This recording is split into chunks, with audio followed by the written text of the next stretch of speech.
So this time we're going to be discussing verse 8 of Uڵḷadu Nāṛpadu. In the previous 7 verses, the main subject has been the nature of the world, has been the world. This is because when we rise as an ego, we first see a world. Well, we take ourselves to be a body, and that body is part of a world, so we perceive a world. So Bhagavan is discussing about the nature of the world. The world is, we see the world as form only when we take ourselves to be a form. And without a body, without experiencing ourselves as a body, we don't see any world. And in fact, in the very first verse, the first verse of the main text, that is, he begins by saying, because we see the world. So all the problems arise because we see the world. And why do we see the world? Because we rise as an ego. So these are the two immediate things we're aware of, ourselves and the world. Then because we, the human mind seeks explanation for everything, we seek for explanation about the world, and then we develop ideas about God, and so many religions come into being with so many different conceptions about God over sometimes God as a person, sometimes God as the ultimate reality beyond the appearance of the world. But the first preoccupation we have is with the world. So that's why Bhagavan deals with the world in the early verses of Uڵḷadu Nāṛpadu. The previous verse that we dealt with was verse 7. And in verse 7, what he said is, though the world and the mind rise and subside simultaneously, the world shines by the mind. That is, we never see the world in the absence of the mind, and we never experience ourselves as a mind without seeing the world. So these two appear and disappear simultaneously. But what makes the world, what illumines the world, what makes the world known is the mind. The mind is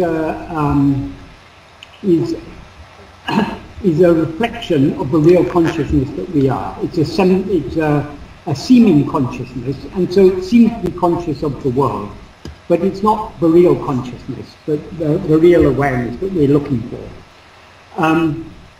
Then in the first sentence he said, though the world and mind arise and subside simultaneously, the world shines by the mind.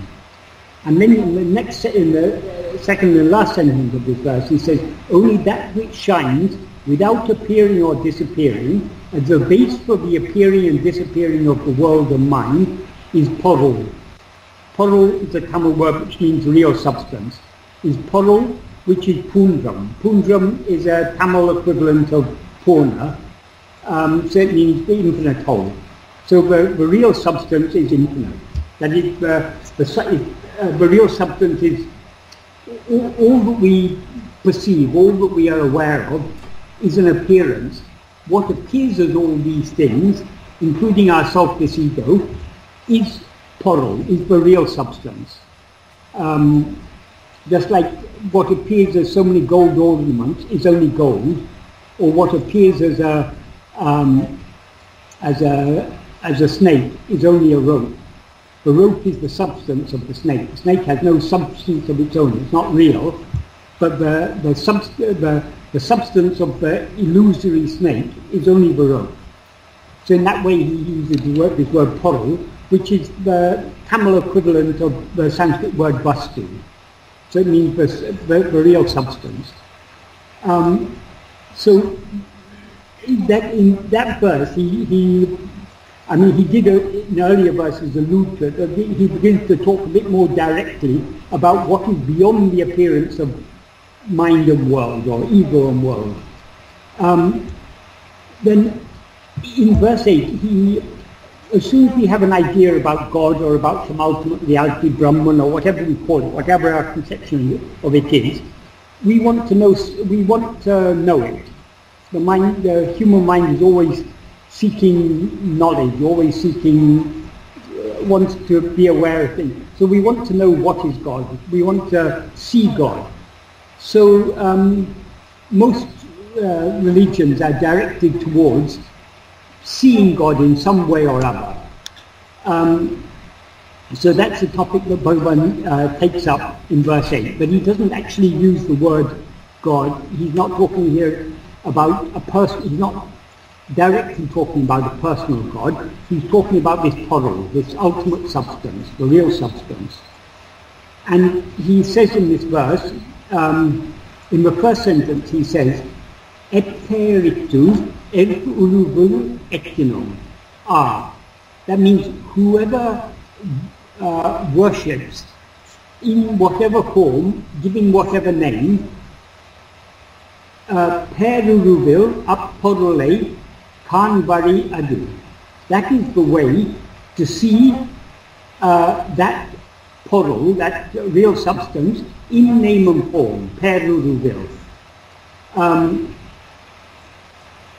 That is, we can conceive God in any form and give him whatever name. We can conceive him as Rama, or as Krishna, or as Bhagavan, or as Ramakrishna Paramahamsa, or as Jesus or Buddha. We can conceive, we can have so many, we can attribute so many forms to God and so many names, and we can choose any name or form. And if we have great love for that name and form, taking that name and form to be the name and form of the ultimate reality, by worshipping that name and form, it is possible to see it in name and form. In the Kāṇa version, Bhagavan added, before this first sentence, he added another very small sentence, ōrndu, ōrndu, it comes in poetry. ōrndu means what is appropriate, suitable, convenient, or possible. So what Bhagavan, and means it is. It is what is possible. It is possible to attribute name and form to God, and to see God in that name and form. I will discuss a bit more about this sentence later on, but we'll leave it at that. So basically what Bhagavan is saying here is, by worshipping God in name and form, that is the way to see him in name and form. Or by worshipping Brahman in name and form, that is the way to see it in name and form. Then the next sentence, he says, he begins with the word āyiṇum. āyiṇum is means but, or however. However, so he's going beyond what he said, or he's contrasting what he's going to say in the second sentence with what he said in the first sentence. In the first sentence, he talked about pēr-uruvil kāṇa, that's seeing in name and form. In this sentence, he defined what is uṇmaiyiļ kāṇa, that is seeing in reality, or seeing in truth. So, what is seeing in truth? He says, a-m-mey-p-poruḷiṉ uṇmaiyil, ṉuṇmaiyiṇai ōrndu, ōrndu ōrndu-dalē, uṇmaiyil kāṇa. In poetry, the sentences aren't always formed in the natural prose order, because in order to make it fit the meter, so if we were to rearrange this, we would say, āyiṇum, ṉuṇmaiyiṇai ōrndu, a-m-mey-p-poruḷiṉ uṇmaiyiļ ōrndu ōrndu-dalē, uṇmaiyiļ kāṇa. That is the a-m-mey-p-poruḻiṉ uṇmaiyiļ means in the truth of that true substance. Ōrndu means subsiding in that. ōrndu-dalē means being one with that. But how to subside in that and be one with that? He says by saying, ṉuṇmaiyiṇai ōrndu, knowing one's own truth. So it's only by knowing the truth of ourselves that we can subside in the truth of the real substance and become one with that. And that, Bhagavan says, is uṇmaiyiḻ kāṇa. That is seeing in truth. That is seeing in reality. So we can worship God in name and form and see Him in name and form, but that's not real seeing. As he says in a later verse, he says, seeing God without seeing oneself, I think in verse 20, is manomayamam kakshi. That means it's a sight or a vision or formed by mind or consisting of mind. It's a mental vision. It's a mental sight we are seeing. So it's only the mind that sees names and forms. So in order to see God in name and form, it has to be mediated by mind. We have to experience ourselves with this mind or ego in order to see God in name and form. As he said in verse 4, if oneself is a form, the world and God will be likewise. If one is not a form, who can see their forms and how? So it's only when we take ourselves to be a form that we can conceive of God as a form, and that we can worship Him in form and thereby see Him in form. That is not the real seeing, because so long as we are there as an ego, we are not seeing we're not seeing the reality, we're not seeing what is real. So seeing in reality is only when the ego or mind knows the truth of itself and thereby subsides and becomes one with the truth of that true substance. And then the final sentence is just one word, one imperative word. He says uṇar. Uṇar means know, or, I mean, basically the implication there is know this. In the Kalivemba version, he changed this final imperative to uṇḍṛudal-ē, which means more or less the same. It doesn't really, it slightly intensifies the meaning, but it's more or less the same.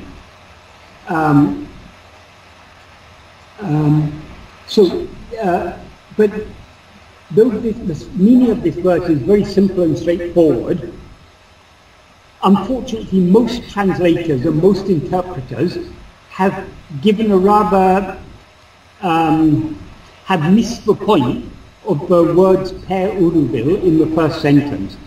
Pēr-uruvil, just like uṇmaiyiḻ in this sentence, or uruvil in the first sentence, il is a locative case ending. So when Bhagavan says ṭevvuruvi ēttiṉum, that means though anyone worships in whatever form. And when he says in the final sentence, a-m-mey-p-poruḻiṉ uṇmaiyil ōrndu, that means subsiding in the truth of that true substance. And when he says uṇmaiyiḻ kāṇa, that means seeing in reality, that's real seeing. So it's a simple locative case ending.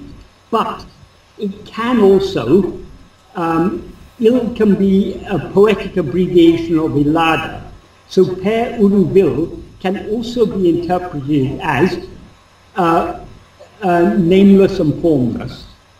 So the substance Bhagavan is talking about here, as he said in the previous verse, it is only that which shines without appearing and disappearing. At the base of the appearing and disappearing of the world and mind is poruḻ. So the poruḻ is the real substance that underlies and the appearance and disappearance of the world, but itself, it doesn't either appear or disappear, it's ever shining. So that is obviously nameless and formless, because all the names and form, I mean the name and form is the nature of the mind and the world, not the nature of the substance. So it's not wrong to say that the poruḻ is nameless and formless. But that is not the point which Bhagavan is making in the first sentence. In the first sentence he says, if you worship that nameless and formless poruḻ in name and form, that is the way to see it in name and form. Simple logic. You worship in name and form, you see it in name and form. If you want to see it, as it really is, first we have to see ourselves as we really are. And by seeing ourselves as we really are, we thereby subside and become one with that real substance. In other words, we cease to rise as this ego and we merge back into our source. That is real seeing, Bhagavan says here. And the fact that he's contrasting two types of seeing is emphasized by him by using this connecting word āyiṇum, which means however. So by worshipping in name and form, we can see it in name and form. However, real seeing is only knowing oneself, one's own truth, and thereby subsiding and becoming one with the truth of that true substance. So it's a very, the idea in this verse is very simple and straightforward. It's just been unnecessarily complicated by people who have ignored the fact that pēr-uruvil, the straightforward meaning of pēr-uruvil, is in name and form, and have given it this meaning nameless and formless. Yes, it is nameless and formless.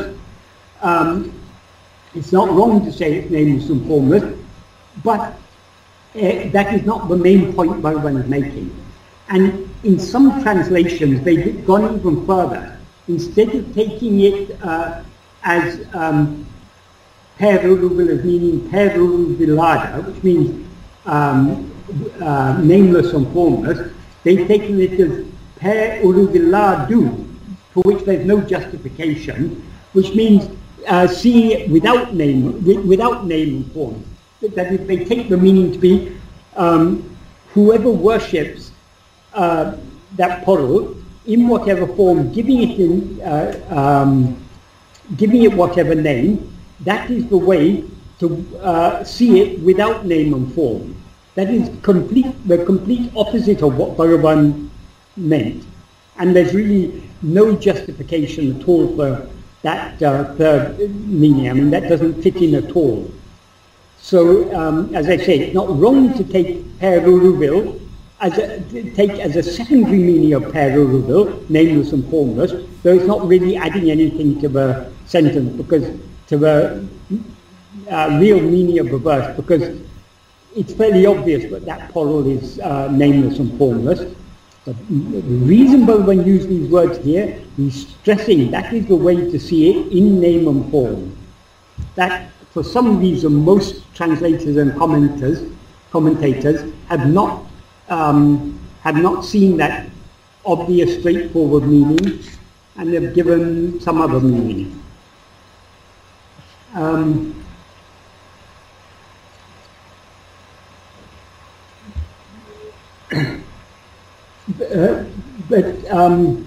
The most important point in this verse is that if we want to see the real substance, first we have to see our own reality, what we really are. Who am I? And by seeing what we really are, we as this ego subside and merge back into the source of that real substance, become one with it. That is real seeing. That is an idea which in one way or another is repeatedly emphasized by Bhagavan and Uḷḷadu Nāṛpadu in later verses. In I think verse 21, if I remember correctly, he defines what real seeing is. There he defines it very, very simply. uṇḍṛudal-ē. That means becoming through is seeing. That is only when our ego becomes food for God are we seeing God. Or when our ego becomes food for the Brahman or the reality or the Atma-swarupa, our real nature, are we really seeing what that is the real seeing of ourselves. So the central theme of Uḷḷadu Nāṛpadu is that the rising of the ego is the cause of all problems, And the annihilation of the ego is the solution to all problems. And we can, since ego is a wrong awareness of ourselves, it's only by seeing what we really are that we can destroy the ego, or that we can see that this ego doesn't actually exist. It's just a spurious entity that rises, but it's neither what we really are, nor is it the body, but it rises between the two, usurping the nature of our reality, which is pure awareness, and the nature of the body, which is limited by name and form. It merges these two together and says, I am this body. Or it not says it, I mean, it's aware of itself as I am this body. So the way to get rid of that false self-awareness, that erroneous self-awareness, is to be aware of ourselves as we actually are. That is what Bhagavan is indirectly saying in this verse.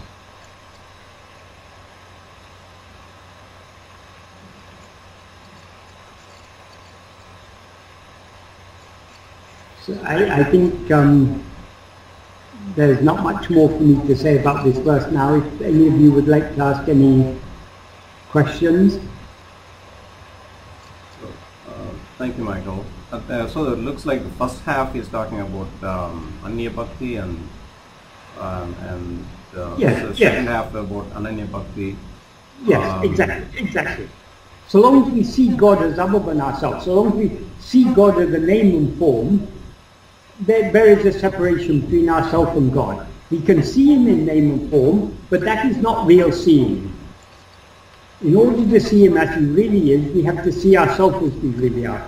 Because what is that substance? What is that poruḻ? What is God? Nothing other than ourselves.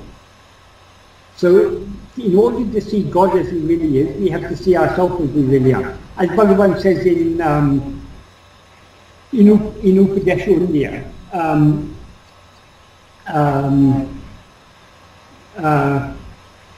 Irkum ekayal isa jivagal oṛndu āba. In their being nature, in their existing nature, God and souls are one substance, one poruḻ. Upadi uṇmaiyiṭ para. Only their awareness of adjuncts is different. And then in the next verse he says, seeing oneself without adjuncts is seeing God, because God shines as oneself. But practically both can be complementary to each other, right? I mean, worshipping with the name and form, particularly, can be complementary. Bhagavan has explained in Upadeshunya, in the earlier verses of Upadeshunya, first 7 verses or so of Upadeshunya, or actually, to be more precise, from verses 3 to 7, he's explained that by nishkarmiya karma done for the love of God, that will purify the mind. I mean, he enumerates what are the types of nishkarmiya karma we can do for the love of God. Actions by body are puja, actions by speech are japa or stotras or whatever. Action by mind is meditation. In this order, they're progressively more purifying. Doing puja to a name and form, physical worship, if it's done with sincere love, it will purify the mind to a certain extent. But a more effective way of purifying the mind is to do japa, just repeat the name of God with love. And more effective than japa done by words is meditation done inwardly, either meditation on the name of God or on the form of God. That is the most purifying of all the actions we can do. But the more purifying than any action is just self-attentiveness. That he Bhagavan explains in verse 8 of Upadesha Anya bhavatin avanahamahum ananya bhavamai undipara ēttiṉum ūttamam undipara. Anya bhava means anya means what is other. So anya bhava is meditating on what is other. So long as we take God to be other than ourselves, as we do when, so long as we're doing any type of physical worship or japa or meditation on a name and form, we're taking God to be something other than ourselves. That is anya bhava. So rather than that anya bhava, avanaham ahum ananya bhava may undipara ēttiṉum ūttamam. The ananya bhava, that's meditation on God as not another. That means not other than oneself. So if we want to meditate on God as not other than ourselves, we have to meditate on God how? We have to meditate upon Him as I. Because only we ourselves are not other than ourselves. So ananya bhava means meditation only on ourselves. With the conviction, avanaham aham, that with the conviction that He is I. But because Bhagavan used that term He is I in the Tamil avanaham aham, in the Sanskrit he used the term soham. So again, people there have misunderstood that, and they take it what Bhagavan means by ananya bhava is soham bhavana. That is not what Bhagavan means there, because the thought He is I is not ourself, it's something other than ourself. So meditating on anything that comes and goes is meditating on something other than ourselves. A thought He is I is a thought that comes to us sometimes and it goes away at other times. It's never permanent. What is permanent, that alone is not other than ourselves. And that is only our own self-awareness. So meditating on ourselves, meditating on our own self-awareness, that is the ananya bhava. And Bhagavan says, ēttiṉum ūttamam, that is best of all. That means that is the most purifying of all actions. So by worshipping God in name and form, that will purify the mind to a certain extent, but the benefit of that is, Bhagavan says, in verse 3 of Padacchēdam, that is, gati vaṛi kāmbikam, it will show the way to liberation. Bhagavan isn't saying nishkarmiya karma or dualistic devotion is the way to liberation. It will purify the mind and show the way to liberation. What is the way to liberation? It's not that we can't attain liberation by any amount of karma. Because the nature of karma is self-perpetuating. So liberation means liberation from the ego, who is the one who does all karma. So it's not by any action of the ego that we can attain liberation. It's only by investigating who am I who does action either with desire, either karma or nishkarmiya karma. Who is this I who rises to do all these karma? Who is this I who wants to meditate on God, who wants to worship God, who wants to be a devotee? Who is this I who wants to surrender to God? It's only by investigating ourselves, and self-investigation is not an action. Because in meditating on anything other than ourselves, there's a movement of our attention away from ourselves towards some other thing. Whereas in this, self-attentiveness, which is the practice of atma-vichara, there's no such movement. Our attention is resting in its source, namely ourself. So there's no movement in self-attentiveness, pure self-attentiveness. Of course, when we're trying to practice self-attentiveness, the more we try to turn our mind within, the more, because we're not yet ready to let go of everything, other thoughts arise in our mind. The vasanas prompt other thoughts to arise. The vasanas are simply our own inclination to be aware of things other than ourselves. So because of our desire to be aware of other things, we constantly thoughts arise, but by the way to stop those thoughts arising is not to try and fight with the thoughts, but to try to turn our attention back to who am I to whom all these thoughts occur. By turning our attention back to ourselves, that brings about the subsidence not only of the thought, but also of the I, the ego, that rose to think that. So self-attentiveness is the path of summa-irupadu, just being. It's not a path of, it's not a karma, it's the opposite of karma, it's a state of just being. That's why Bhagavan says in verse 9 of Upadeshundya, Bhava Balakinal, by the strength of meditation, referring to the Ananya Bhava from the previous verse, that's the meditation on not on anything other than ourselves. By the strength of that meditation, Bhava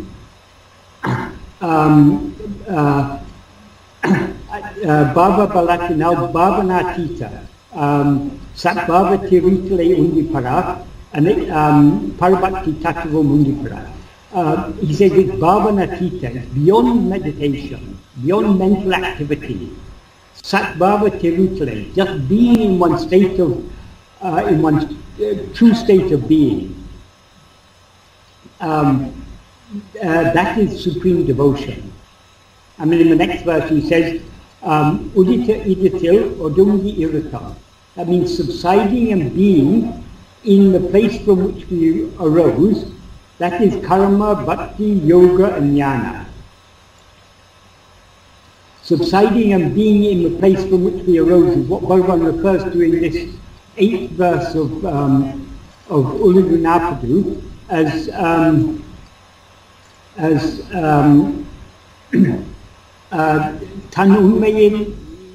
ṉuṇmaiyiṇai ōrndu, knowing one's own truth, a-m-mey-p-poruḻiṉ uṇmaiyiл ōrndu ōrnduḍalē, subsiding and being one with the truth of that true reality. That meypporuḻ is nothing but our ōrndu, the place from which we arose, our source.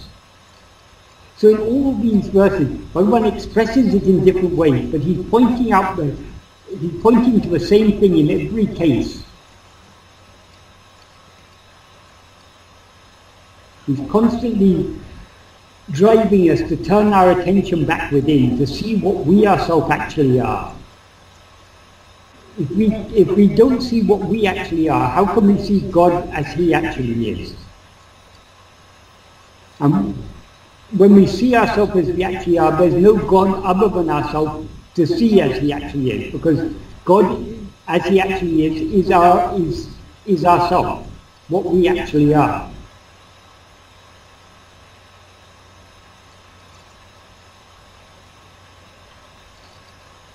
Thank you. Any other questions?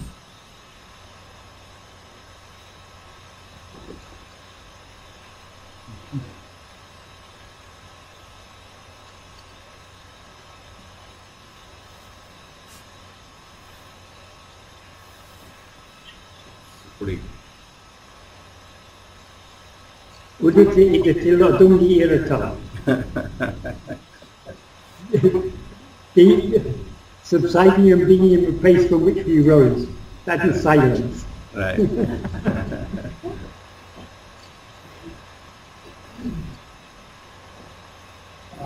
Yeah. Good. Quick question. Yes. Michael, Sri Ramana usually says that the only way to actually self-realize is to do atma-vichara and nothing else. Yes. Now in this verse, he says that it is okay to worship God in form and something else I forgot.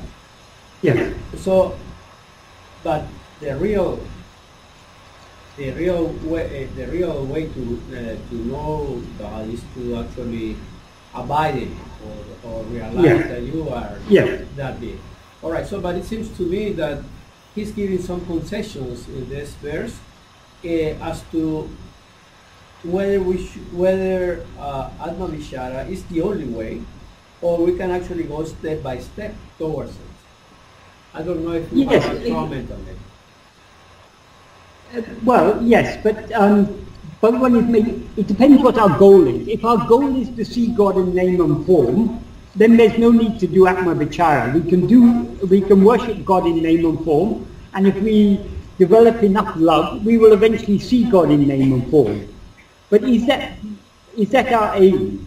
Even when we see God in name and form, we will still remain as a name and form. So there'll still be discontent, dissatisfaction. We can never be perfectly satisfied so long as we are separate from God. So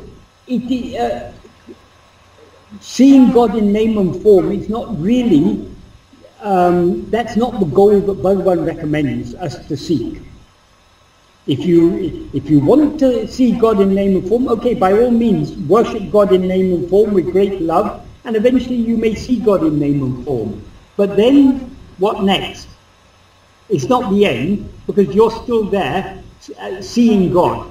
There's still a separation between you and God. If we have real love for God, pure, all-consuming love for God, why should we want to remain as a separate entity? So long as we remain as a separate entity, we're retaining some love for ourselves. I want to be the devotee of God. I want to be the servant of God. That is not the ultimate goal. The ultimate goal is to lose ourselves completely in God. That is what Bhagavan is saying in this verse. So, from one perspective we can say it is a concession, but it's not really a concession. Bhagavan is very, very consistent. But if you worship God in name and form, it's possible to see God in name and form. It's also possible to purify your mind. But if you want to see God as He really is, he or she or it doesn't matter the gender, because God is beyond all such things. If you want to see it as it really is, since it is nothing other than ourselves, we have to see ourselves as we really are. Which means we have to give up our own name and form. So long as we are a name and form, we cannot but see, God seems to be something other than us, and therefore He seems to be a name and form. When we give up our own name and form by turning within and merging back into our source, then neither we nor God have any name and form, and therefore there's no separation. So Bhagavan is very, very clear about what is the goal He recommends. He doesn't force anything on anyone. People want to have other goals. He doesn't, He's not going to stop them, but He makes it very, very clear. If we are wise, we will seek only to return to our home, which is where we merge in God. Merge in the place from which we arose. Remember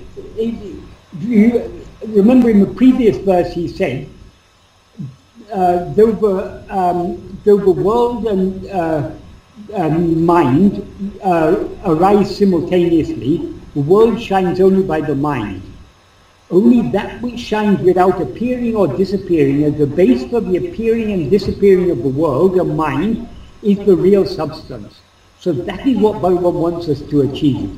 So long as we are seeing that real substance in name and form, we are not seeing it as it really is. As Bhagavan says, as I said, Bhagavan says it, Manomayamam Kakshi, it's a mental vision. That is not our aim, to see a mental vision of God. Our aim is to destroy the mind that sees God as other than itself. Thank you. So we can interpret it as a concession. If we want permission from Bhagavan to worship in name and form, Bhagavan say, okay, go on, go ahead, worship in name and form, that's fine. Bhagavan's not going to stop us. Bhagavan's never going to force liberation on us until we want liberation. But to show that we want liberation, we have to pay one very small little price for it. That little price is our ego. Until we are ready to surrender our ego to Bhagavan, He is not going to force liberation upon us. He's a very, very, he's a very generous businessman who is ready to sell us the infinite whole for the smallest and most trifling thing of all, for this ego. But he's not going to give us the infinite whole until we pay that little price for it. Because until we pay that little price for it, he knows we don't yet want it. Bhagavan once said, everyone who comes here says they've come only for liberation. But if I show a small sample of liberation, all the crows will fly away and I'll be left sitting here on my own. Because we are not yet, why we are not liberated here and now? Because we're not yet ready to let go. And it's not just a matter of letting go of other things, it's letting go of what we ourselves seem to be, which is this ego. That most of us are not yet willing to do. The whole, all spiritual practice is ultimately for purifying the mind. The impurities in the mind are all the desires and attachments. So long as we have desires and attachments for anything other than ourselves, who has those desires and attachments? The ego. So we're not ready to let go either our desires and attachments or the ego who has those desires and attachments. So we have to be ready to let go of everything. As Bhagavan says in verse 26, Uḻḷadu Nāṛpadu, if the ego comes into existence, everything comes into existence. If the ego doesn't exist, everything doesn't exist. The ego itself is everything. Therefore, investigating what this ego is giving up everything. So, are we yet ready to give up everything? We aren't yet. But a day will come when we will be ready to give it up. And that day will come because of the spiritual practice we do. All the worship in name and form and all these things, these will purify the mind to a limited extent.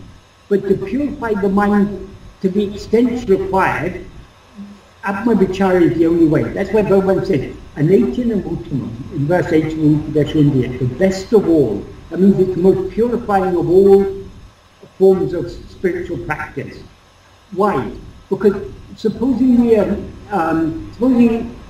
we've got great love for Bhagavan's name and form, so we want to meditate just on Bhagavan's name and form. Whenever any thought comes to disturb us, because we have so much love for Bhagavan's name and form, we cling to mentally we cling to Bhagavan's name and form, and the thought goes away. So we are weakening all other vasanas, but we're strengthening this vasana to cling to Bhagavan. But it's still clinging to something other than ourselves. So long as we cling to Bhagavan as a name and form, we also clinging to ourselves as a name and form. So, but when we turn our attention within, our own attachment to his name and form is being dissolved. So this is the most purifying of all forms of spiritual practice. That is why Bhagavan is constantly pushing us, turn within, see what you actually are. To whom do all these things appear? He's constantly turning us back towards ourselves. Because Bhagavan can appear to us in name and form, but he knows our ego will still survive. He wants to give us the supreme benefit, which is the benefit of being one with him, merging with him, merging back into our souls. Even now we're one with him, but so long as we experience ourselves as an ego, we seem to be separate from him. So Bhagavan's aim is the dissolution of this seeming separateness, which is caused by our rising of the ego.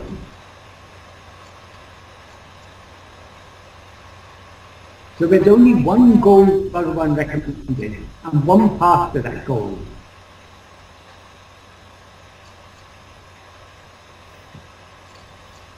He's not denying the validity of other paths, but they don't lead directly to this goal. They can lead indirectly by purifying the mind. Supposing we worship God in name and form, we see God in name and form, we find we are still imperfect, then we look for something more. We then ask God, okay, how do I, I've seen you in name and form, but still I'm not perfect. How do I perfect myself? So how do I make myself worthy of you? Whatever, however the devotee takes it. Then God appears as Guru and says, turn within.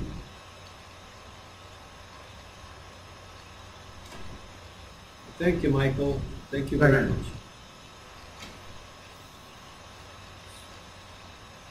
So obviously, in Mahabharata, when Krishna shows his Vishwarupa to Arjun, that's not self-realization for Arjun. No, no. That's a good point. Well, it's God in name and form. Bhagavan is God in name and form. But so many people have seen Bhagavan, but their egos weren't all annihilated. Right. Manifestation.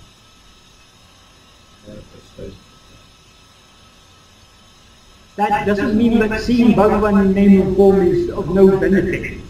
The people who were fortunate to be with Bhagavan, see Bhagavan in name and form, that is a great benefit. But if they're to avail themselves of for full benefits, that's a great opportunity also. And to avail ourselves of that opportunity of seeing Bhagavan, we have to turn within. It's not just enough to worship Bhagavan as a God. We need to follow him as our Guru. So there is some benefit of being with Bhagavan or being in Arunachala and there certainly is. But are we not with Bhagavan even now? Right. What are we talking about? We're talking about Bhagavan and his teaching. This is being with Bhagavan. Right. Bhagavan manifested not only in human name and form, but also that human name and form, like every human name and form, it lived for some years and it passed away. But Bhagavan always remains in the form of his teachings, guiding us. So by talking about his teachings, we are having satsang with Bhagavan. We're thinking about Bhagavan. We're thinking about what Bhagavan wanted us to learn from him. So this is as good as being with Bhagavan. We can't measure, say as good. It is. Once there was one lady from North India who was living with her family near the ashram, and once some relatives of hers came to visit them, and because the relatives were there, she needed to be in the house to prepare food for them and everything. So for 3 days she wasn't able to come to Bhagavan. And on the 4th day when she came to Bhagavan, she lamented, oh Bhagavan, though I'm here in Tiruvannāmalai, I was so busy for 3 days I wasn't able to come to be with you because my relatives were there and I had to cook for them and I had to entertain them and everything. Bhagavan said, that is good. It's better that you were there and thinking of Bhagavan than that you were. That was better than if you had been here and had been thinking about all your household duties. Right. So we can't say what is most important, more than the physical satsanga, just being in Bhagavan's physical presence, the mental satsanga is most important.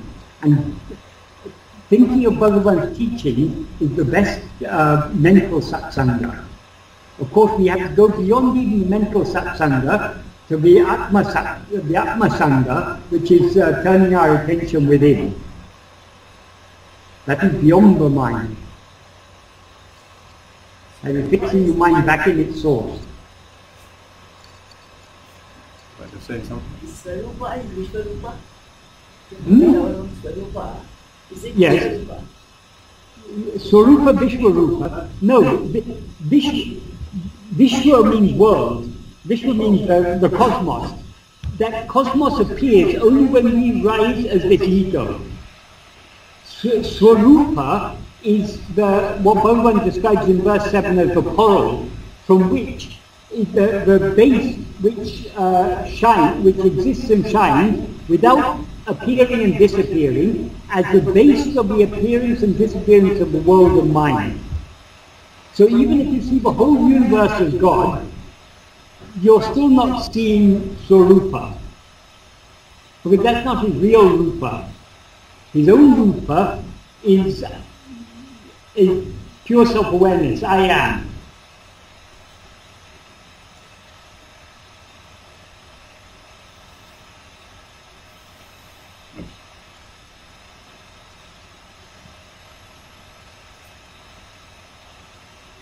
I was thinking of what Kāṇvaṛiya said, that to me one of the highlights in the Gita was when Krishna showed himself in his grand splendor to Arjuna. But now coming to think of it, that falls short of Bhagavan's teachings, right? Because Bhagavan's teachings goes even beyond that. Yes, but Krishna taught in Bhagavad Gita exactly what Bhagavan taught.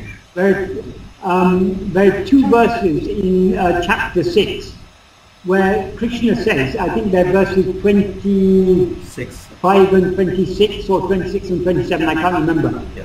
Krishna says, Sane Upadame, that is gradually, turn the mind within, Atma Samstam Manapritva, fix the mind in soul, in one soul. So in those two verses, he very clearly describes what Bhagavan has taught us. Now, kinchikapi chintaya, do not think of anything else whatsoever, Krishna says. So only Atman, only ourselves we should fix our mind only on ourselves and think of nothing else whatsoever. That is our aim. So Krishna did teach what Bhagavan taught, but because the Bhagavad Gita is a text which is meant for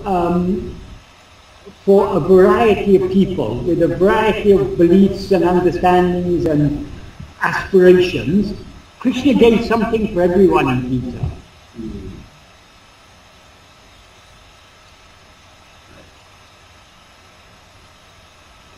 Thank you.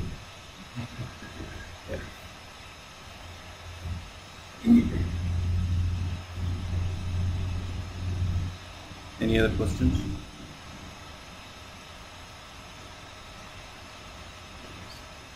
Maybe you can tell us a story, Michael.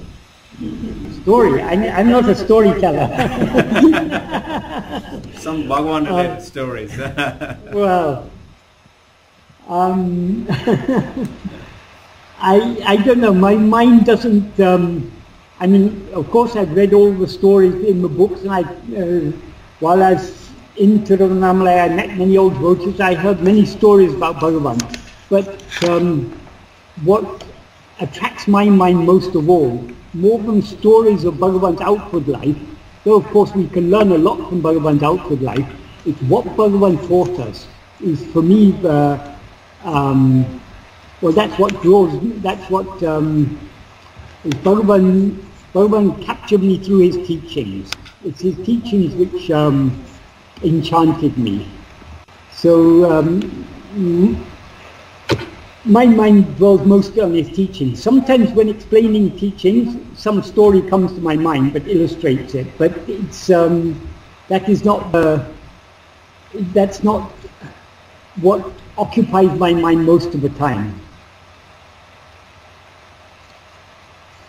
Can you talk some about the power of his presence? In his presence, people's mind was still yes, but not necessarily. It's a game. Being in Bhagavan's physical presence is an opportunity, but it's up to us what advantage we take of that opportunity. And mere stilling of the mind is not our goal. The goal we should be seeking, stilling of the mind can provide a favorable opportunity for turning our attention within. But people, sometimes they're satisfied merely with stilling of the mind. But there has to be a mind there to be still. We want to go beyond the mind. And the way to go beyond the mind is to turn within. So mere stillness of mind is not what Bhagavan recommended.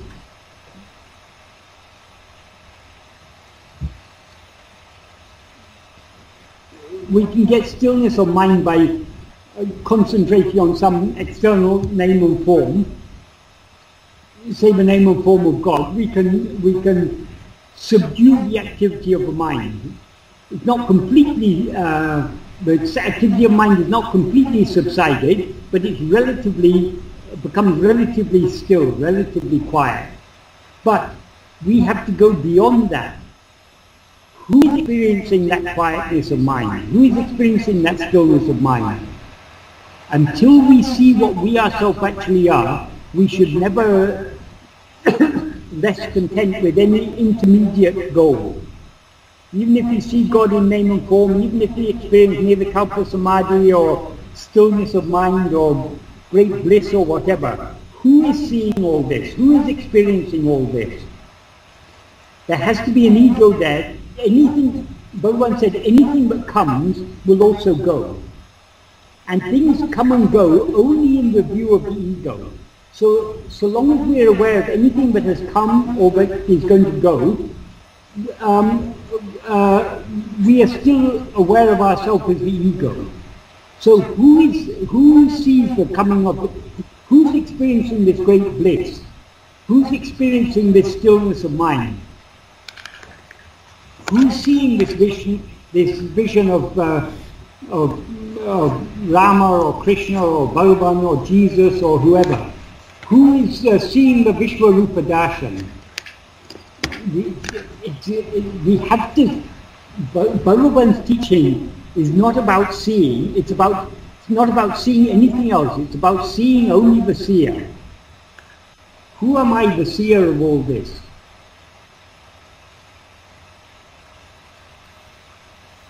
So that's why I think, there was Kunsami in, I guess one time, he went back to his home state and then came back to Bhagavan and complained, when I am with you, this felt a lot better, but now when I went back and tried to practice, I didn't get those, something that effect.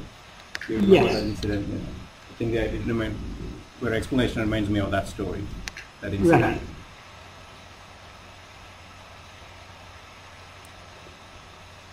But again, it's about what we are looking for is what can never be lost. What is here and now. Even now we're aware of ourselves. But instead of being aware of ourselves as we actually are, we're aware of ourselves as this person. So it's only that small little change. It's nothing, we're not seeking anything new. If Atmajnana was something new, something that we're not experiencing now, it would come and it would go. As Bhagavan said, whatever comes has to go. So what we are seeking is what is here and now. Who am I here and now? May I ask you one straight question? May not be exactly related to Ramana Maharshi's works. Yes. But, the practical thing is, in the real world, many people think they are victims. How can we make them feel and think they are victors, not victims? Do any of the teachings specifics of Bhagavan's works point in that direction? Okay, but can I ask one question first, just to clarify? Which real world are you talking about? Are you talking about the real world we're experiencing now, or the real world we experienced in our dream last night? The apparent world. This present real world. This present real world is as real as the real world that we experienced in sleep, in dream. In sleep we don't experience any world. In dream we experience a world. While we were experiencing that world in dream, it seemed as real as this world. Why does the world seem real? Because we now experience ourselves as a body. Because we are real, when we feel this, when we experience this body as I, we experience this body as real. And since this body is part of the whole world seems to us to be real. But how real is it? First, let us know the reality of ourselves, and then we can know about the reality of the world.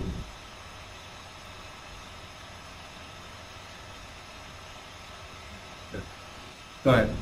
If we start thinking about the problems of the world, there is no end to it. Because even if we were able to solve some of the problems of the world, other problems will crop up.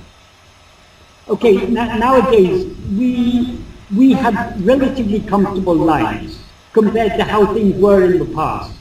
We have all these modern conveniences and so much technology and all these things.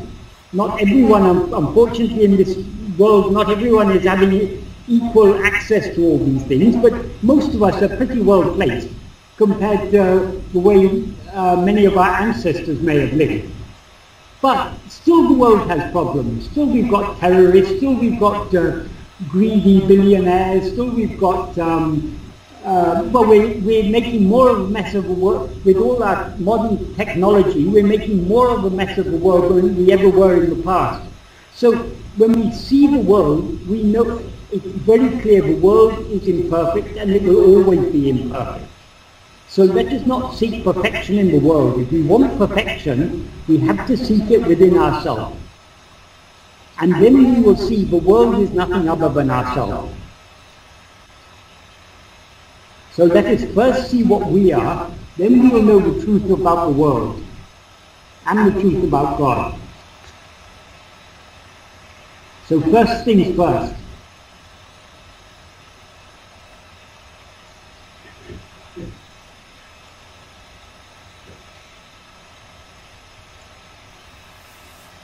Bhagavan often used to quote from Sanskrit, Drishtim Jnanamayam Kritva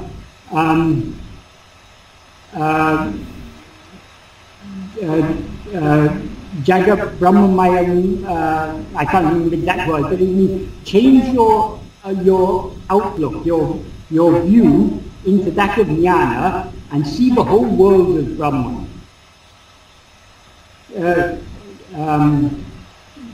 I think Jagat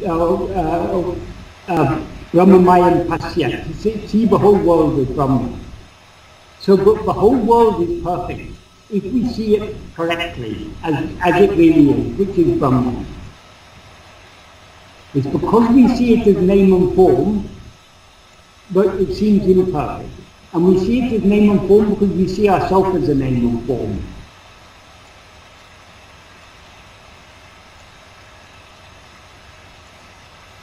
Good. Any other questions? Okay.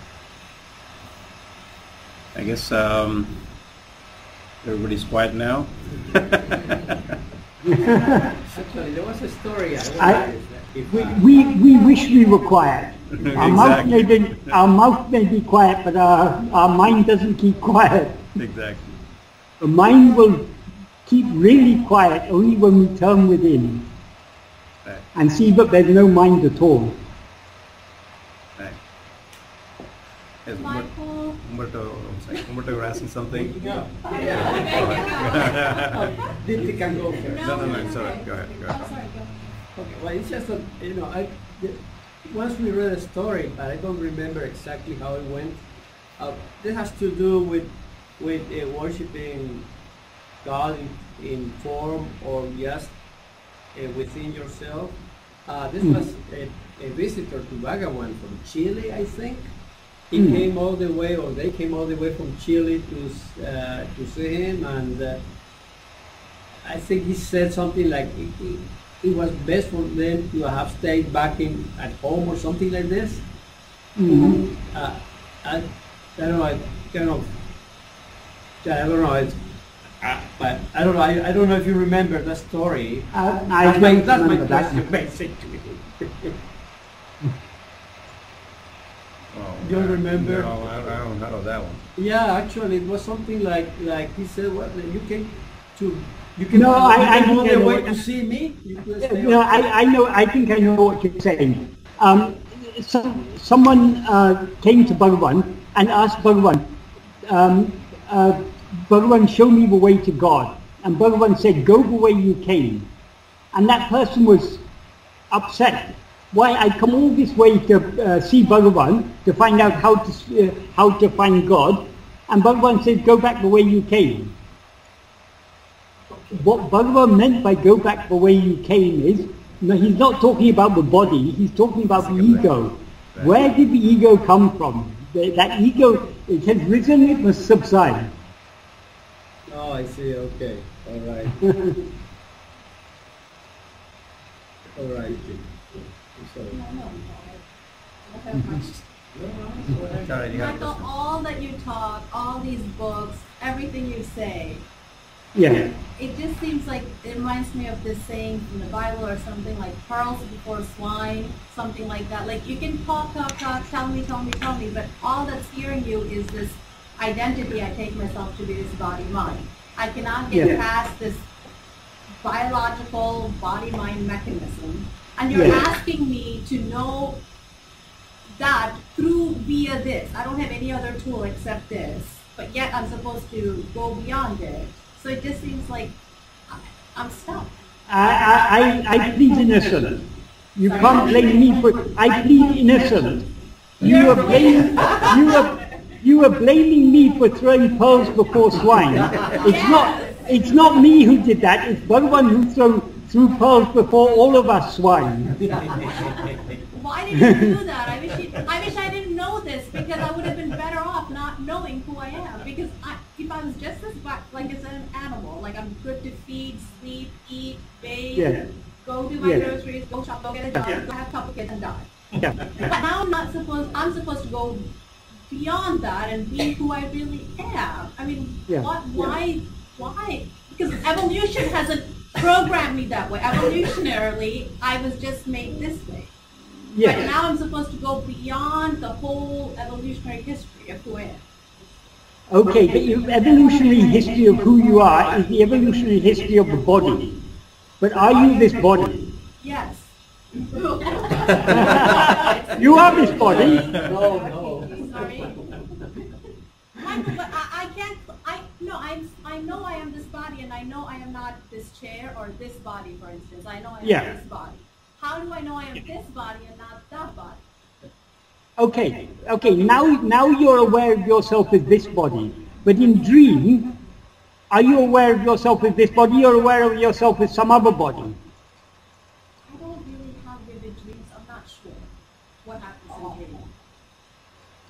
But in dream, whenever you dream, you're aware of yourself as being part of that dream world, aren't you? You're a person in a different world. It seems very like this world. While dreaming, we take it to be this world. But when we wake up, we understand, oh, that wasn't this world. That was just some mental world. So how can we be sure that this world we now see is not likewise just a mental world? Oh, I grant you, it is. It is. But, and then another way of answering your question, are you satisfied with living according to your evolutionary history? Being born, growing up, getting married, having children, getting old, dying. This happens to all of us. It happens again and again and again. But are we satisfied with this? I mean, the birds, the bees, the squirrels seem happy with that. No, they have their desires, they have their fears. Show me any embodied creature that is content. No embodied creature is content. Because so long as we take a body to be I, we have to struggle for the survival of this body, we have to escape dangers, we have to feed this body, we have to clothe this body. So many problems are there. Life is imperfect. Embodied life is imperfect. And we all know that. But in spite of knowing that, we continue wallowing in this. So, Bhagavan, you said throwing pearls before swine. Worse than throwing pearls before swine is throwing pearls before human beings. Because according to Bhagavan, the human beings are worse than swine. In one verse, Bhagavan says, those who take the body as I are worse than pigs, because this body eats pure food and turns it into filth. The pigs will eat the filth, but at least they're not guilty of turning pure food into filth. So Bhagavan said we are worse than pigs. So Bhagavan has done even worse than throwing his pearls before swine. He's thrown his pearls before us. But he's done so for a purpose. Because he knows he's planted a seed in us now. We maybe wish, oh, I wish I hadn't come across Bhagavan, I could have enjoyed my life, I could have lived my life, I could have, in so many other possibilities would have been there. But like it or not, we've been caught in the jaws of the tiger. We can't escape now. We may struggle, we may try to escape, but we will never succeed. That's good to know. So we may as well give up, sooner rather than later. Right. Get that? So we may as well give up. But we're not yet ready to give up, are we? That's the problem. That's the problem. Yeah. So who is not ready to give up? That we need to investigate. Who is not ready to surrender?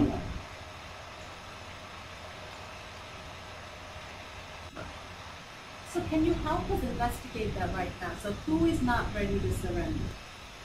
Who is not ready to give up? Obviously the answer is I. Who am I? I am that which takes this... Bhagavan expressed this in the form of a question, but he didn't expect us just to question. Because questioning is a mental activity. It'll produce a mental answer. That is not the solution. Bhagavan wanted us to investigate who am I, not just to question who am I. Questioning is the beginning. We first have to question. But we shouldn't stop with really questioning. We need to investigate who am I. And that nobody can investigate for us. We have to investigate for ourselves.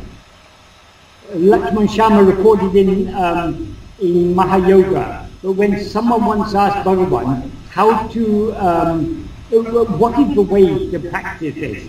Bhagavan said, if the way were objective, it could be shown objectively. This path is not objective, it's subjective. You need to be shown the way inside your own home. We each have to find the way inside. Each one of us, can you describe to me what self-awareness is? Can you describe what it is to be self-aware? We cannot, but we all know what it is to be self-aware because we're all self-aware. So that self-awareness, that is what we have to investigate. That we are aware of ourselves as I. We are aware of our existence, I am. What is this I? What is this I am? We need to turn within and look within ourselves. Nobody can look for us.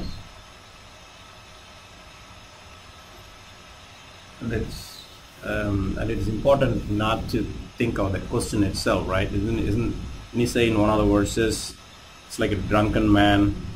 Yes. It's not just repeating the question. Is not the question is a pointer. It's showing the direction in which we should investigate. Now, scientists is all. If I ask you to investigate what's in that book beside you, do you sit there and say, what's in the book beside me, what's in the book beside me, what's in... That's not going to get you anywhere. You have to open the book and look inside. So when Bhagavan tells us to investigate who am I, he doesn't want us just to sit there repeating who am I like a parrot. He wants us to, or like a drunken man, like he says in Panchakam, he wants us to look inside ourselves to see what we actually are. Sorry, I interrupted you. No, the scientists have also, especially the neuroscientists, have also Yes. pondered these questions, and philosophers.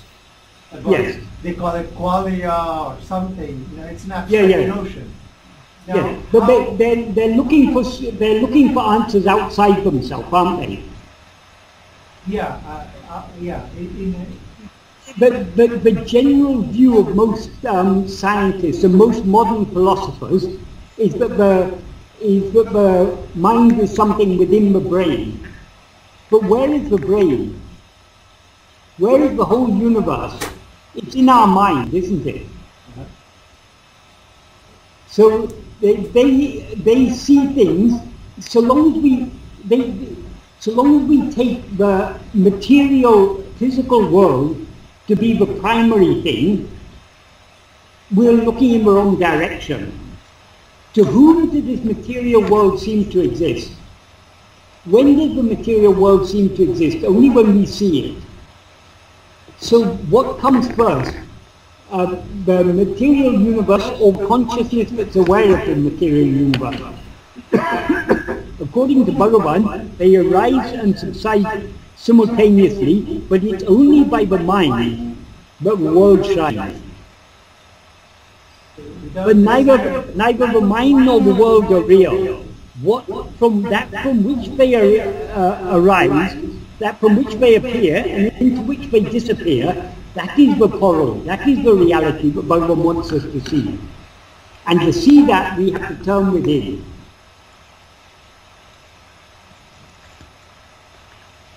It's difficult to imagine that without the seer, the world doesn't exist. It may be difficult to imagine, but we don't have to imagine that.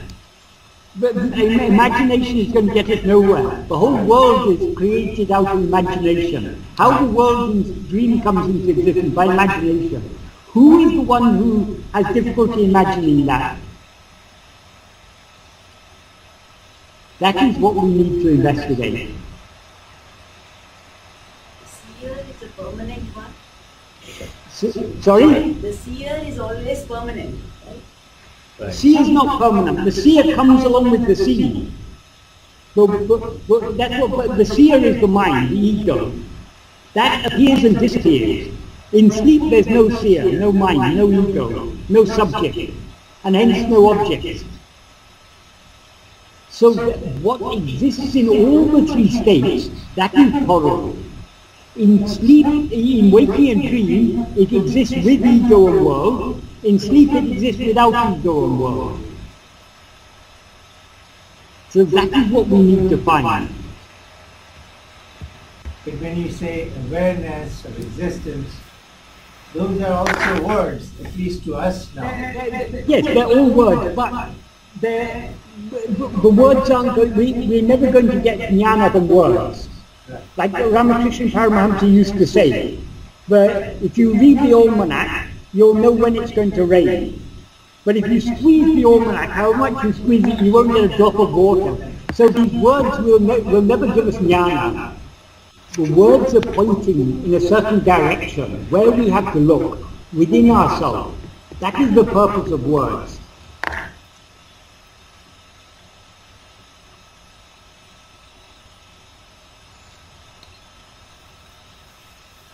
Are we leaving out source here? We're not talking about source. We haven't said source. You haven't mentioned source. Source. That is a poruḻ. Okay. The source. What is the source? That from which everything comes and into which everything goes.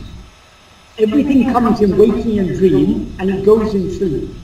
What endures in all these three states? Whether the world and ego appear or not, what is constant, what is enduring? Who is now awake? Who was previously dreaming and who was previously asleep? It was I. So I am the source. We ourselves are the source. Not the ego is the source, what we really are, because the ego comes and goes. The ego may be the source of everything else, with only when the ego arises everything else arises, But the ego is not the ultimate source. The ultimate source is ourself, what we actually are, what endures in all the three states. In sleep there's no ego, but we exist in sleep. We say, I slept. Who is that I who is now awake? Who is that I who was previously sleeping? Who is that I who was previously dreaming? That is the source we are looking for. And that source can never be known objectively. It has no quality. No. Why do you even try? What? Like, why do you even try to know something that cannot be known? Yeah, it cannot be known objectively. It doesn't mean it cannot be known. Can you know yourself? Can you know yourself? Are you not self-aware? Do you know yourself? Is self-awareness an object? It's not an object. It's your awareness of yourself. Yeah, that is what we are looking for. What is that self-awareness? Now we have this self-awareness is mixed up with awareness of other things. So we're now aware of ourselves as if we're a person. But who is it who is aware of, who am I who am aware of myself as this person? This person comes and goes. I seem to be this person waking and dream, but in sleep I don't seem to be a person at all, but still I'm there in sleep. I'm aware that I slept. So this person is not what we actually are. So we need to separate the self-awareness from awareness of all other things in order to see ourselves as we actually are. We can never see ourselves as an object because we're not an object. We're not even the subject because we seem to be the subject so long as we're objects. But we are that from which those subjects and objects arise and into which they disappear.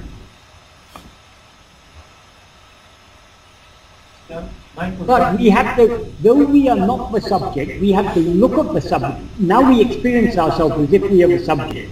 So we, the subject, have to look at ourselves, the subject, to see what we actually are.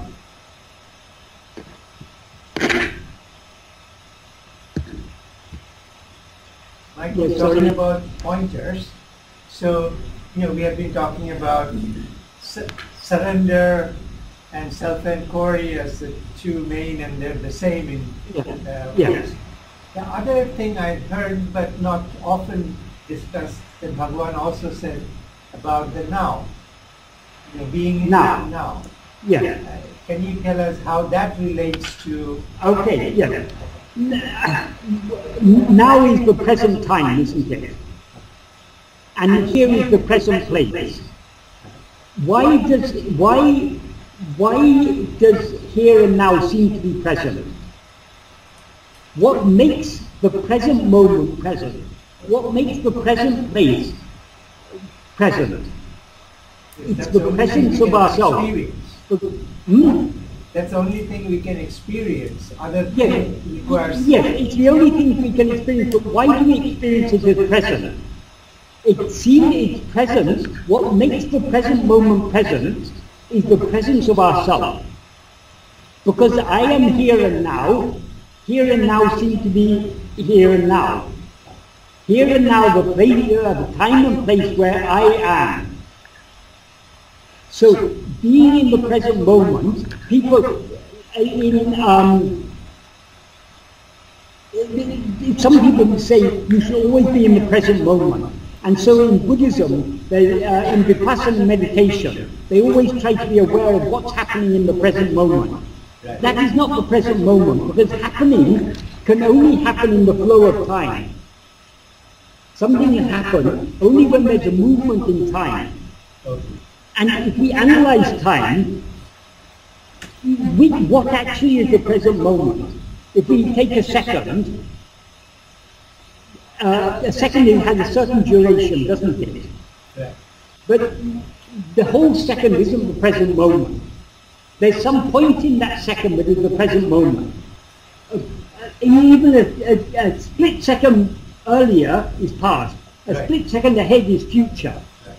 So if we analyze, look very, very closely at the present moment, it's just an infinitesimally thin interface between the past and the future. In the present moment, there's no room for any thought, any movement. Because movement can only happen from past to future. It's in the flow of time. But if we go to the very present moment, we come to perfect stillness, where there's no arising at all. So the real present moment is our real nature.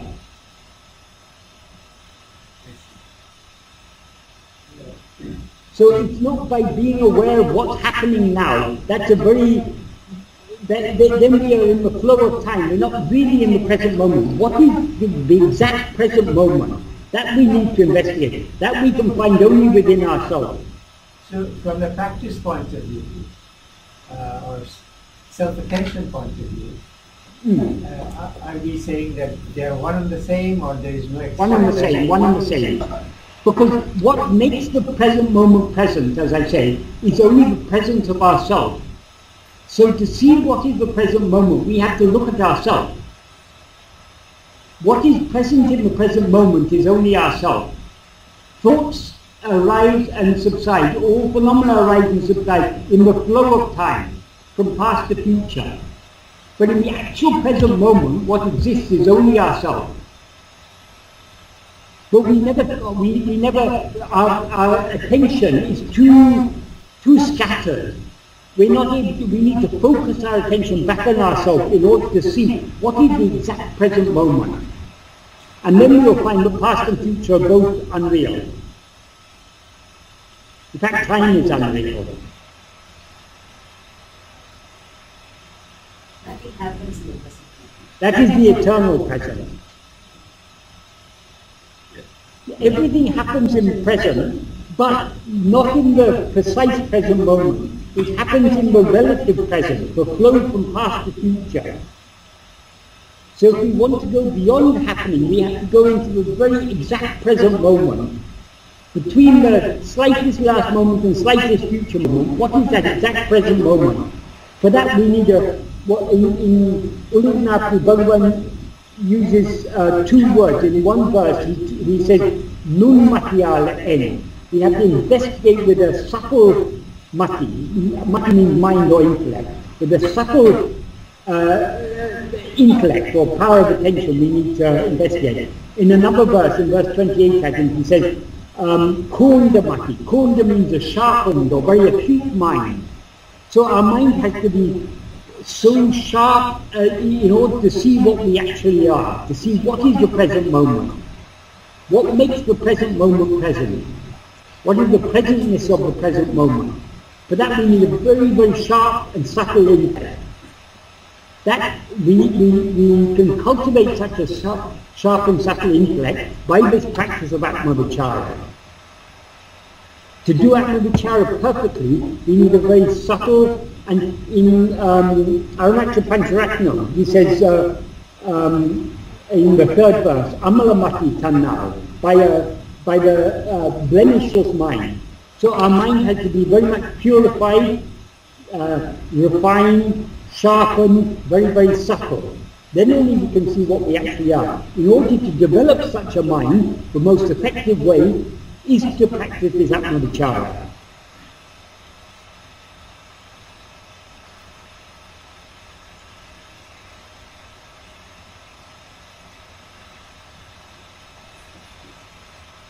Is time a phenomenon of the phenomenological world or a construct? Sorry, I didn't hear that. You know that we have this sequence of time. Yes. Even in the past we order it. What was real past versus more recent past. And in a way it's all part of the phenomenological world. It is, yes. Right? It's also there are concepts of time travel and science. Yes. But to say that the time doesn't exist at all, it is, I mean, does it, how do you think about it? Time and change are very closely related. If there was no time, there would be no change. And we're not actually aware of time. what we are aware of is change, and time is the framework in which that change takes place. So, is any change actually real? To whom does all this change, to whom does all this time appear real? We have to turn our attention back to ourselves.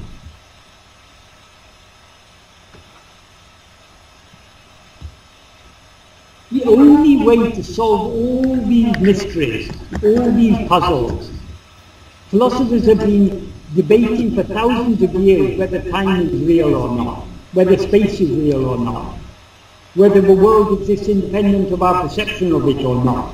These are ancient philosophical questions. They've been debated east, west, everywhere. It's been an ongoing thing. And philosophy is very good for asking the right questions, for identifying what questions should be asked. But philosophy can never give the answers. To give the answers, we need to investigate.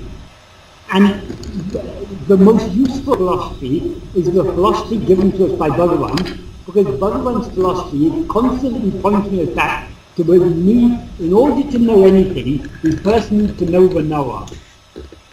Without knowing the knower, we cannot know anything. How can we be sure that our knowledge of anything is true knowledge when we don't even know what we ourselves are? If I'm wearing red glasses, the whole world appears to be red. So, without knowing the color of the glasses I'm wearing, I cannot judge the color of the world. So also, to know the truth of the world, we need to know the truth of ourselves, the seer of the world.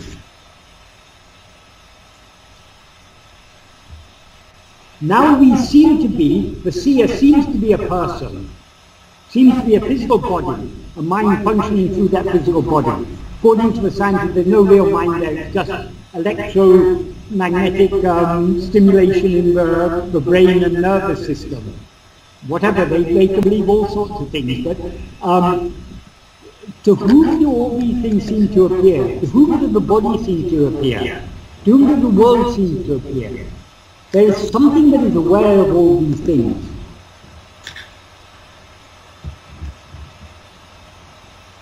So without knowing the truth of that which is aware of everything, we can't know the truth of what we are aware of. Now, it seems that the truth happened to Bhagavan spontaneously. Right? But, it seems so, but according to Bhagavan, we need to distinguish. I think to simplify things, let's say it happened spontaneously to Venkataraman. Because when it happened to Venkataraman, he was swallowed by the truth. And the truth is Bhagavan, who is always true. So Venkataraman's story was finished at the age of 16. Right. And we can relate to Venkataraman because he had yeah. Okay. So we're all like Venkataraman, but the difference between us and Venkataraman had was close to the end of his journey. Because in previous lives, he had followed this same path. When Bhagavan was asked about how it happened, spontaneously in his case, he said, Edo vittukorai tottukorai. That's a way of saying in Tamil. It's virtually impossible to translate it into English. But what it means is, something that was left incomplete earlier was completed. And Bhagavan also often said, nobody has ever succeeded in this path without perseverance. So Bhagavan, in so many ways, Bhagavan clearly implied that the jiva, the ego who was born as Venkataraman, had gone through all these sadhana in previous lifetimes. But would have been fully ready for this, but because of some divine plan, that ego had to be born once more, instead of getting moksha in the previous life, that was to be born once more in order to get that fear of death at the age of 16, and thereby to merge back into its source, and thereby let Bhagavan shine forth. So Bhagavan in his realized form was a manifestation to us devotees. That is through the name and form of Ramana, who used to be Venkataraman. Through that name and form, what shines is only Bhagavan, which is the supreme reality. Call it Brahman, Atman, God, Guru, whatever. But that alone is shining. There's no ego there. In the name and form of Bhagavan, in the outward form of Bhagavan, there's no ego there. What is shining is only that reality. Because the ego was Venkataraman, who was finished at the age of 16. And following the teaching of Atma-vichara, do we know of people who have attained self-knowledge, but perhaps they didn't choose to come out as when people, yes, maybe. I mean, when people used to ask Bhagavan about how to know who is a jnani, is this person a jnani, is that person a jnani, Bhagavan used to say there is only one jnani, and you are that. So we cannot, when we don't know, when we don't recognize ourselves as a jnani, how can we recognize others as jnani? So first, see the jnani in yourself, and then you can judge whether others are jnani, if there are then any others remaining to be seen. It strengthens your perseverance. If you know that somebody has succeeded, whatever is meant by succeeding, by shedding ignorance. If you, well, no, we know if you want to know someone succeeded, Venkataraman succeeded in dying. Right. Yes, we know that. Yeah, but we looking at, so long as we need encouragement from outside, our attention is outside. We need to look within. Bhagavan says you don't need. Bhagavan says you're already that. What more encouragement can be said? You are already that. You're already Brahman. You're already jnani. Just see yourself. Shedding the ignorance is becoming. Yes. If Bhagavan said this person is jnani, this person is a jnani, he's just taking our attention away from ourselves. He says you are the jnani because he wants us to look at ourselves, not look at anyone else. Inquiring about whether others are jnani or ajnani is an atma-vichara. Bhagavan doesn't want us to do anatma-vichara, he wants us to do atma-vichara. Anatma means what is not ourselves. Right. Yeah, to look where it's most logical. Yeah. Mike, a quick question. Yes. In terms of when we talk about the dream, and when we dream, that also seems as real because we are in the world, we take part in the dream world. But when I wake up, that dream world and the dream creatures, the dream story disappears. It's no longer real, it has no longer substance to it. So when Bhagavan or when Venkataraman woke up to his real self, I mean, why didn't Venkataraman's enlightenment bring about all of our enlightenment? Like, it's all just one dream, then why do we all have to do it? Like, one person woke up, so in other words, I woke up, so everybody else in my dream is gone. So why, but... Okay, well, in a dream, how many people, there are many people in the dream, aren't there? But how many egos are there? How many seers of the dream are there? One. So long as we dream, there seem to be many people seem to be seeing the dream. But when we wake up, we realize, oh, I alone saw that. There was no other seeing the dream. So now there seem to be so many people seeing the same world that you are seeing. But how can you be sure that these other people, how can you be sure that Michael is not just like someone you met in your dream, who seemed to be real so long as you were talking to him, but when you wake up, you find that he's just your own mental projection. So, according to Bhagavan, there is only one ego. When that one ego rises, all this appears. So who is that one ego? You are that. You are also Brahman, because it is Brahman who appears as the ego. But Brahman is never aware of itself as the ego. It's only the ego is aware of itself as the ego. So in order to dissolve the ego back into its source, the ego needs to look at itself. And then it will see it is Brahman, and it was always Brahman, and therefore it was never ego. Right, so that's what I'm asking. It's one ego. So if Michael wakes up, why don't I wake up with him? Like, why don't, when you're dreaming, how can the people in your dream wake up? If they're sleeping, okay, they may wake up, but they're not really waking. They can't wake out of your dream, can they? But because when I wake up, it brings about their dissolution. Yes. So that's why we're all waiting for you to wake up, so you'll bring about our dissolution. We're all bound in bondage until you wake up. Until you wake up, I'm in bondage. Everyone is in bondage. So it all depends on you. That's why we're all waiting for you to get realized, to solve our problems. Because our problems exist only in your view. You got to change your view. Right. So please try harder. So we want to